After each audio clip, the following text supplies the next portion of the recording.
Hello guys, welcome back to my YouTube channel. I'm Suzanna and welcome back to another new day, another new video. So if you haven't yet subscribed to the channel, what are you still waiting for? Subscribe to the channel. If you haven't shared the video, please share the video, like, comment. Please do comment, please do like, do share to your friends. Tell them also subscribe to the channel, okay? Support your girl, okay? So guys, in today's video I'm actually going to be talking about some of the few things that I actually don't like about Kenya, like the things that I don't like in Kenya here ever since I came, that I have seen, I have experienced it by myself, and yeah, so that's what I'm going to share with you today. So I'm not that going to talk about it in a bad way, but it's just the reality, and yeah, I'm not going to talk about anybody. I'm not going, but I'm just going to talk about the things that I have experienced me myself that are really bad, and yeah, okay. So number one is theft. What, guys? Theft is too much in Kenya. Let me tell you, it is too much, and I'm seeing it like it is worsening every day. And then they don't really care whether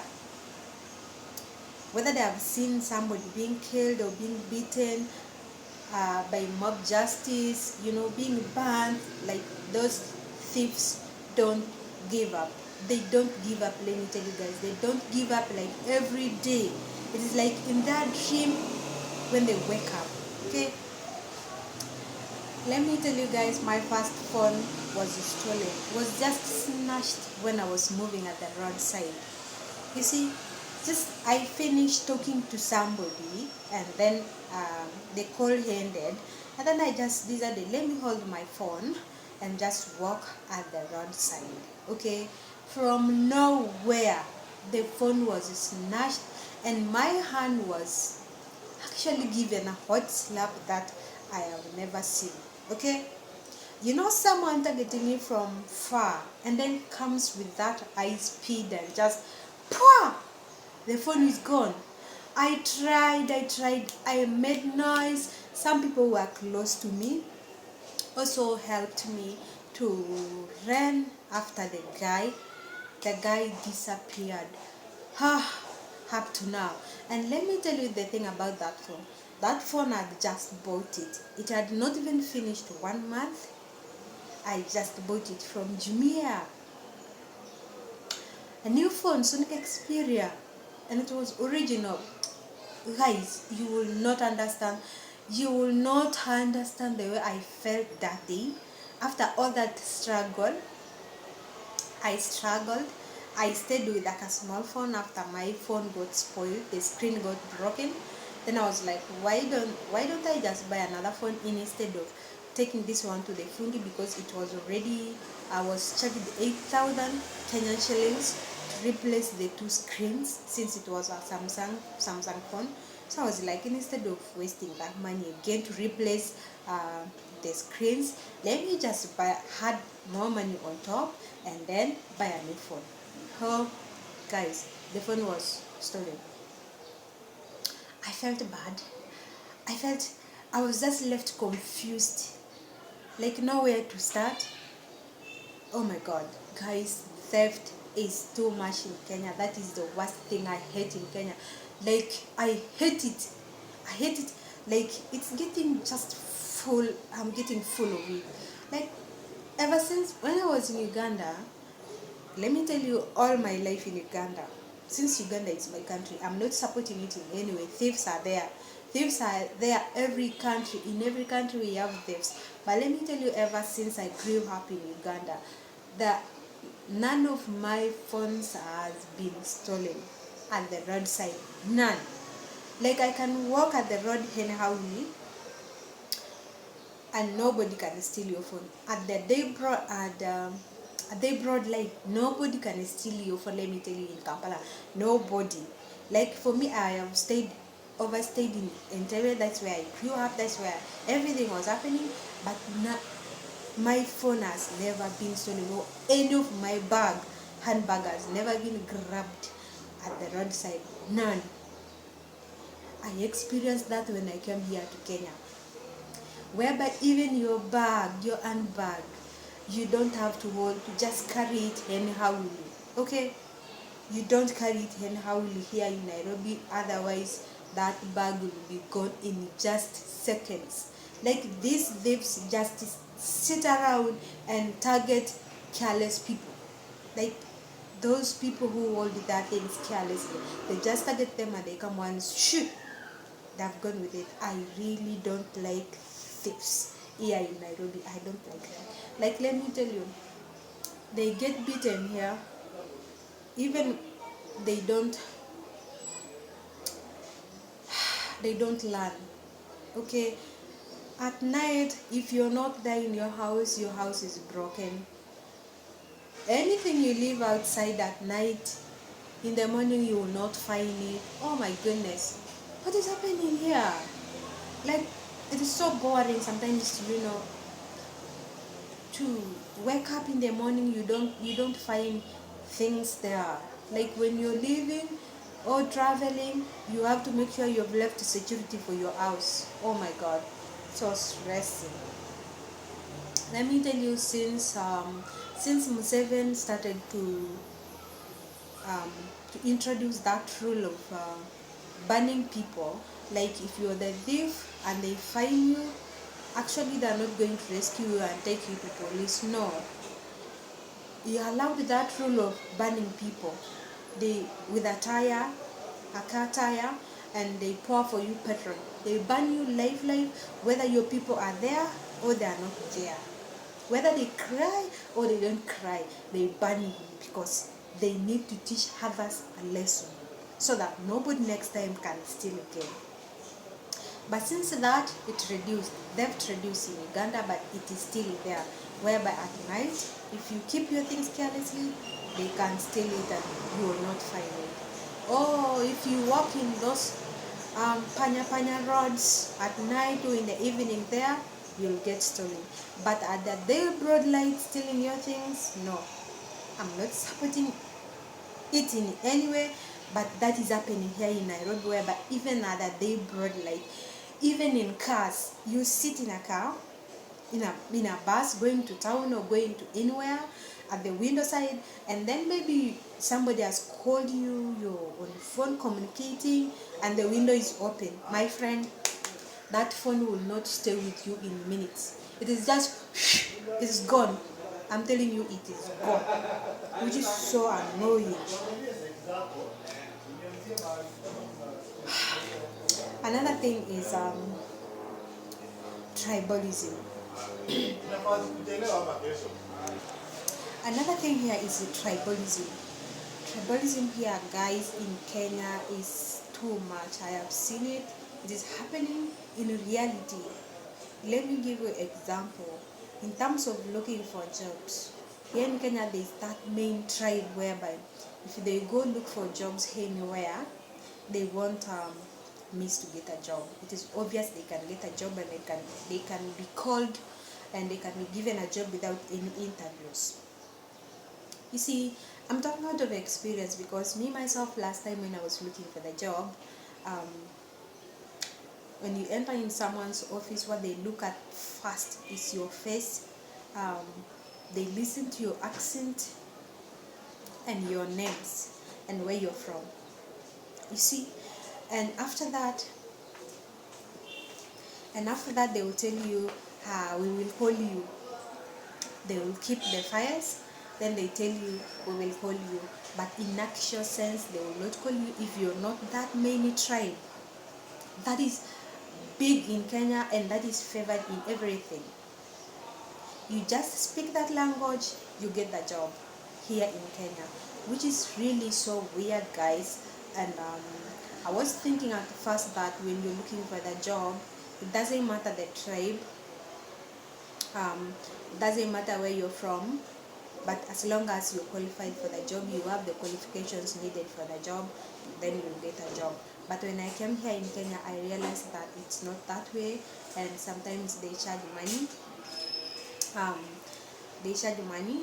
Um, for you to get a job, you have to pay some money so that you can get a job, can be given a job, which is so nagging. It is so nagging.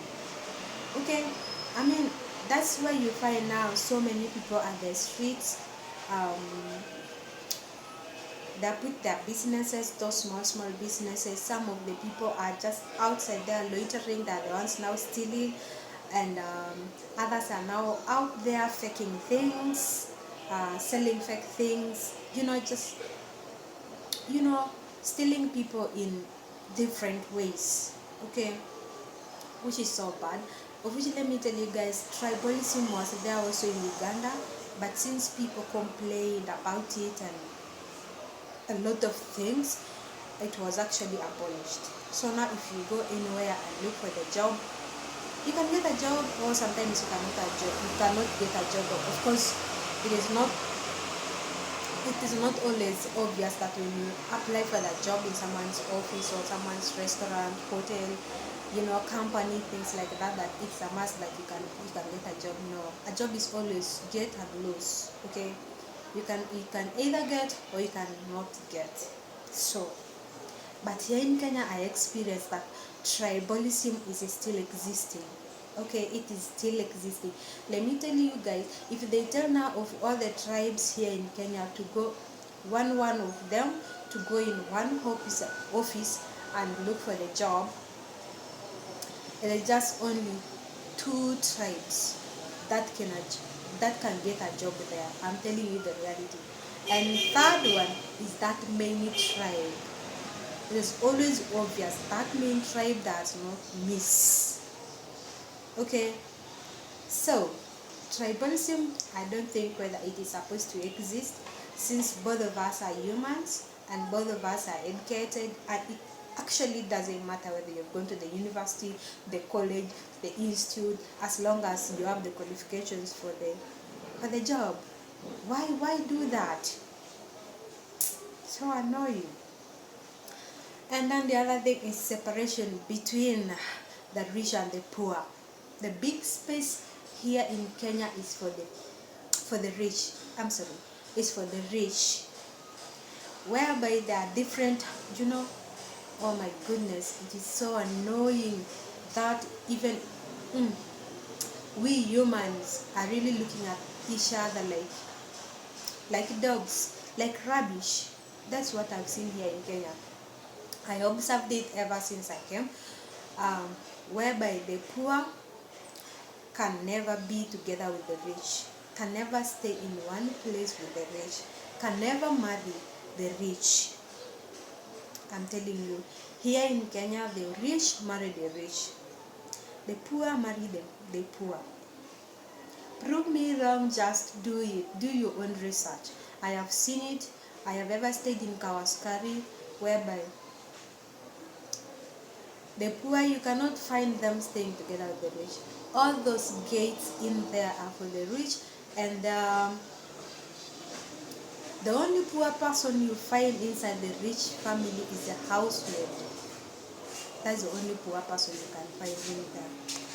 Like I said, in those rich families, okay, the only poor person you find staying with them is the housemaid. That housemaid that does the all work in the house, the washing, the cooking, the ironing, the mopping, everything. That is the only person they normally stay with them. Starting from Kawaskari, Karen, Runda, Lavington, Kleleshwa, you will not find these down houses. There are so many there. No, few of them. The many houses you find from there are the gorofas, which means that place is only for rich people, and the poor person that goes there is only housemaids. That is it. But imagine Imagine, let me tell you, in Uganda that thing was there before, but then now all people are the same. Okay, all people are the same, and sometimes even if you find in those areas where rich people stay, you find that there are those down houses for the poor. They are down there, they are built their own houses, though those other ones are in their gates. But outside here you find that where are you, maybe the poor person are paid for this or her small plot of land, can build your own kind of a house, or iron sheets house, or timber house, or muddy house, anything as what you can afford, and build your own house there. And nobody is going to come and stress you up, if not only that time of the leaves, maybe the leaves only are the ones who can come and break in when you're not there and steal the things there. But if not with that, but without that, nobody can just come and disturb you. You will stay peacefully. Well, I was shocked when I realized that here in Kenya, the rich only stay at their own places. And then also there's that place, hotels, restaurants only for the rich. I'm not denying it, even in Uganda is there. But there's not that look down for the poor. No. If the few can do, but the rest of them are just social. There is no poor person that can find you and look at you and jeer you and abuse you. No. That thing was abolished. I'm telling you the reality. It was abolished. That time I was in Kampala. I used to stay in Entebbe. Something happened like that in a place called Nachuogo. And people really protested, and people were being beaten, and there was a lot of corruption there. I'm telling you the truth. So when I came here in Kenya, experiencing all that was actually new to me, which is not good. It's really not good. It's so annoying to feel that. As for some of us who are poor, where will we go? Okay.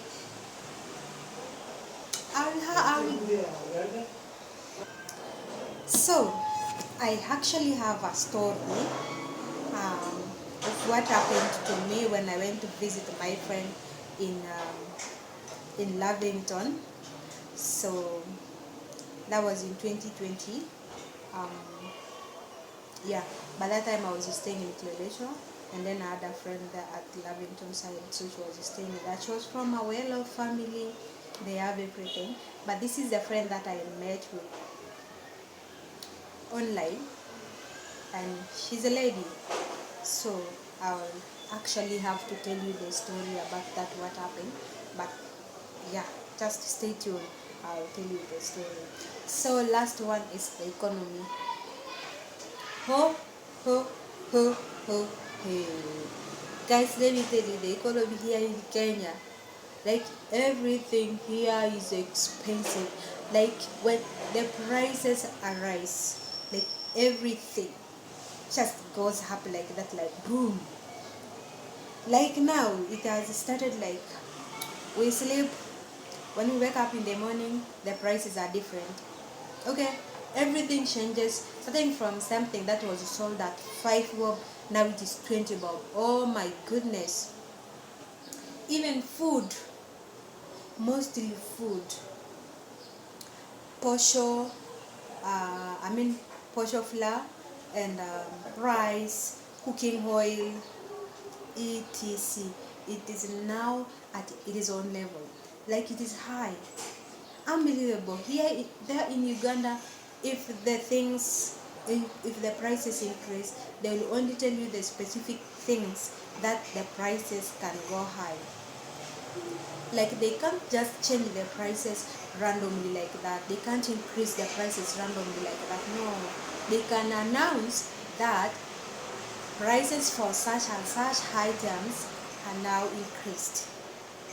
But now here in Kenya, it is like daily, which is making lives difficult. Like now, for those without money, those without jobs, how are they going to, survive?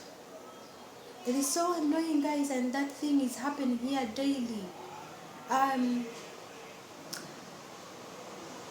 Somebody told me it is because of the elections, of which I believed it, because it is we are actually um, on the way for elections, of which that is not supposed to be like that. Even now, the jobs, to get the jobs here, it's hard.